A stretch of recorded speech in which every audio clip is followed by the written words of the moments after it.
ये मोदी जी को भी ये कृषि कानून रद्द करना पड़ेगा और एमएसपी पे कानून बनाने पड़ेगा।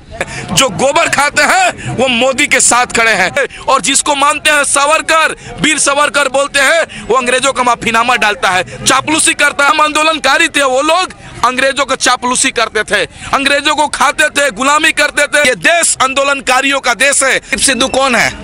कौन है? योगी का जीजा जी है क्या? मोदी जी का जीजा जी है क्या? तिरंगा को अपमान करवा दिए। ये सरकार कहीं ना कहीं किसानों को बदनाम करने के लिए सारे षड्यंत्र रच रही है। आंदोलनकारी नहीं होते तो आज हम गुलाम रहते। आप मरते दम तक हम किसान भाइयों के साथ खड़े रहेंगे। नमस्कार। नमस्कार। शौकत जी, आप मुझे एक बताइए कि पिछले दिनों जो हुआ है, जो भी हो रहा है, और आज जो दीप सिद्धू अरेस्ट हुआ है, उसके ऊपर आपको क्या कहना है? दीप सिद्धू कौन है? कौन है? योगी का जीजा जी है क्या?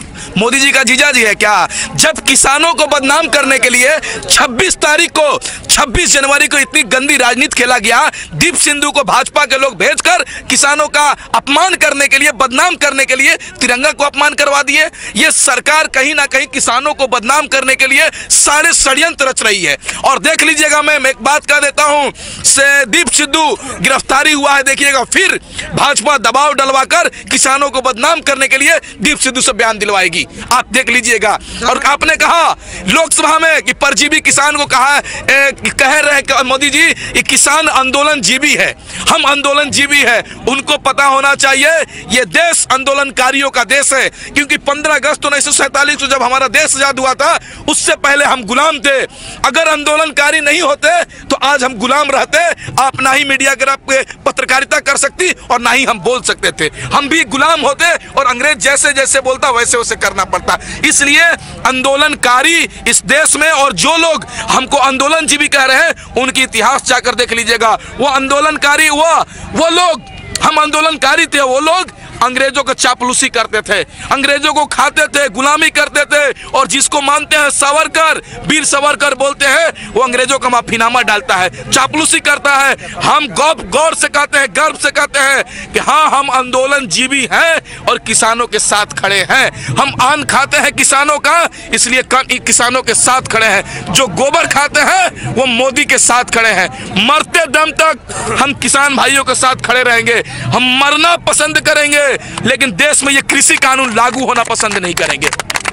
हम मर जाएंगे लेकिन ये कृषि कानून नहीं लागू होंगे देंगे। इसलिए ये कृषि कानून किसानों के गले में फांसी का फंदा है। अगर ये कृषि कानून देश में लग जाता है तो किसान अपने अपने खेतों में मर जाएगा। तो यही किसान सोच रहा है कि अपने खेतों में मरने से अच्छा है कि हम बॉर्डर पर शहीद हो जाएंगे, लेकिन हम घर नहीं जाएंगे। एक तरफ से ये जो गाजीपुर बॉर्डर हम कहते हैं, यहाँ पर इन्होंने जो रेलिंग्स लगाई है, सारा कुछ किया हुआ है, आपका सेफ्टी के लिए किया है या किस वजह से इन्होंने इतना ऐसा कुछ? देखिए मैम, एक बात बताऊं, ये जो बैरिकेडिंग किया गया है, ये किसानों के बीच में, किसानों को और आम नागरिकों के बीच में नफरत फैलाने की साजिश है। अब बताइए ना, ये आंदोलन लगभग 3 महीने से चल रहा है। एक रोड केवल जाम था, ये वाला और ये वाला, ये 2 रास्ता खुला हुआ था आम नागरिक के लिए कि दिल्ली के जो नागरिक है जा सकते हैं, और ये रास्ता खुला था कि जो एम्बुलेंस आएंगी चली जाएंगी। हमने रास्ता खोल रखा था, एक केवल रास्ता को ब्लॉक किया था। लेकिन दिल्ली प्रशासन और मोदी सरकार ने चारों रास्ता को ब्लॉक कर दिया ताकि दिल्ली के आम नागरिकों को परेशानी होगा तो किसानों को गाली देंगे, इसलिए रास्ता बंद किया गया है। ये सोची समझी साजिश है मैम। हम क्यों रोक सकते हैं? हम किसान हैं, अपना हक और अधिकार लेने के लिए आए हैं, किसी को परेशान करने थोड़े आए हैं। और ये बॉर्डर सील करके ये भाजपा सरकार दिखाना चाहती है ये किसान नहीं है, आतंकवादी हैं, दिल्ली आएंगे तो लूट लेंगे। अरे भाई, हम देश को पालते हैं, पूरी दुनिया को खिलाते हैं, हम कैसे लूट लेंगे? ये किसानों के प्रति, आम नागरिकों को नफरत फैलाना चाहती है सरकार। लेकिन एक बात सुन लो, ये आम नागरिक, किसान और आम नागरिक का कनेक्शन दिल का कनेक्शन होता है। तुम इंटरनेट बंद कर सकते हो लेकिन दिल का कनेक्शन बंद नहीं कर सकते हो, क्योंकि किसान अनाज नहीं उगाएगा तो हम क्या खाएंगे? आपके पास मैम पैसा रहेगा तो सोना का चांदी और चांदी का रोटी नहीं खाइएगा, सोना का चावल नहीं खाइएगा। आप पिज्जा खाइए या बर्गर खाइए, चावल खाइए या रोटी खाइए, कुछ भी खाइए, किसान का ही अनाज खाइएगा। इसलिए पूरे देश के आम नागरिक, चाहे महिला हो, पुरुष हो, किसान हो, छात्र हो, नौजवान हो, किसान भाइयों के साथ खड़े हैं। और उनका मांग जो है पूरे तरीके से जायज मांग है और ये सरकार को मांग पूरी करनी चाहिए। नहीं तो वही हाल होगा जब रावण ने सीता जी को अपहरण किया था तो बोलता था कि हम सीता जी को नहीं देंगे। जब हमारा देश गुलाम था तो अंग्रेज भी बोलते थे कि इस देश से नहीं जाएंगे। उसी तरीके से आदरणीय प्रधानमंत्री मोदी जी कह रहे हैं ये कृषि कानून रद्द नहीं करेंगे। तो रावण को भी सीता जी को छोड़ना पड़ा था, अंग्रेज को भी इस देश से भागना पड़ा था। उसी तरीके से ये मोदी जी को भी ये कृषि कानून रद्द करना पड़ेगा और एमएसपी पे कानून बनाने पड़ेगा। अब देखते रहिए, थोड़ा सा इंतजार कीजिए, क्योंकि पहले मोदी जी कहते थे ये किसान नहीं है, मुट्ठी भर किसान है, आतंकवादी है, खालिस्तानी है। तो अब तो संशोधन करने पर तुले हुए हैं। थोड़ा सा इंतजार कीजिए, ये सरकार किसानों के बीच में घुटने टेकेगी और कहेगी कृषि कानून रद्द कर रहा हूं, एमएसपी पे कानून बना रहा हूं। आप देखते रहिए, थोड़ा सा इंतजार कीजिए। एक हमारे यहाँ गाँव में कहावत है कि चोर को पकड़ के पुलिस ने थाने में लेकर आया, तो थाना में ले जाने के बाद चोर से पूछा, पुलिस तुम 10 जूता खाओगे या 10 प्याज खाओगे? तो चोर ने कहा कि हम 10 प्याज खाएंगे। जब प्याज खाने लगा तो चोर ने बोला ये तीता लग रहा है, हम प्याज नहीं खाएंगे, जूता खाएंगे। तो क्या हुआ उसके साथ? वो प्याज भी खाया, जूता भी खाया। वही हाल होने वाला है आदरणीय प्रधानमंत्री मोदी जी के साथ। सरकार भी गिरेगी और ये कृषि कानून भी रद्द होगा और एमएसपी पे कानून बनेगा। और लोकसभा में कह रहे हैं कि एमएसपी था, है, रहेगा। मैं बता, ये तो कल सेशन में बात कल सेशन में बोले, एक बात बताता हूं, आदरणीय प्रधानमंत्री मोदी जी जो बोलते हैं उसका उल्टा होता है। मैं सैकड़ों बयान उनका सुना सकता हूं, जो बोलते हैं उसका उल्टा होता है। मैं बता रहा हूं, किसानों की आय दोगुनी होगी, उनका आय दोगुनी नहीं होगी, बल्कि किसान रोड पर आ गए। युवाओं को हर साल 2 करोड़ रोजगार मिलेगा, रोजगार नहीं मिला बल्कि उल्टा रोजगार छीन लिया। महंगाई कम होगी, महंगाई कम नहीं हुआ, महंगाई बढ़ गया। महिलाओं को सुरक्षा मिलेगी, महिलाओं को सुरक्षा नहीं मिला। हाथरस में क्या कांड हुआ आपने देख लिया। अब महंगाई जो मोदी जी बोलते हैं उसका सेम अपोजिट होता है। तो मतलब एमएसपी था, है, रहेगा। एमएसपी नहीं था, एमएसपी नहीं है, नहीं रहेगा।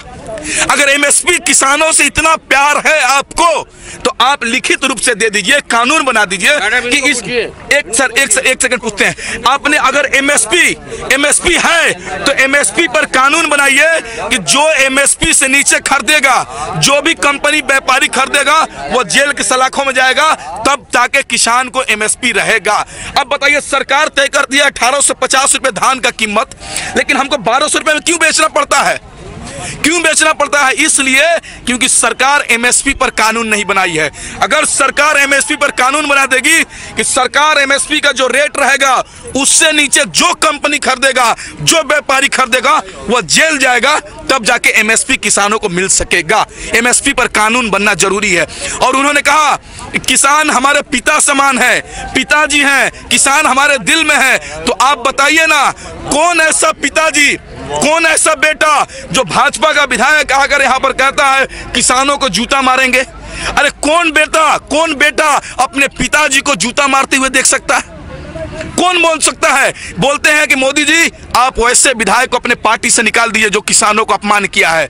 वैसे निकालने की जरूरत है, वैसे मंत्री को आप पार्टी से निकाल के फेंक दीजिए जो किसानों को खालिस्तानी कहा है, अपमान किया है। अगर आप किसानों से प्रेम करते हैं तो उनको पार्टी से निकाल के फेंक दो। मोदी जी कहते हैं राज्यसभा में किसान हमारे दिल में है। अरे भाई, किसान आपके दिल में रहते तो किसानों पर इतना अत्याचार नहीं होता। किसानों पर लाठी नहीं चढ़ती, गोलियां नहीं चलती, आंसू गैस के गोले नहीं छोड़ते, किसानों को जेल में नहीं डालते। मोदी जी आपके दिल में कोई है तो अडानी और अंबानी है और रामदेव बाबा है।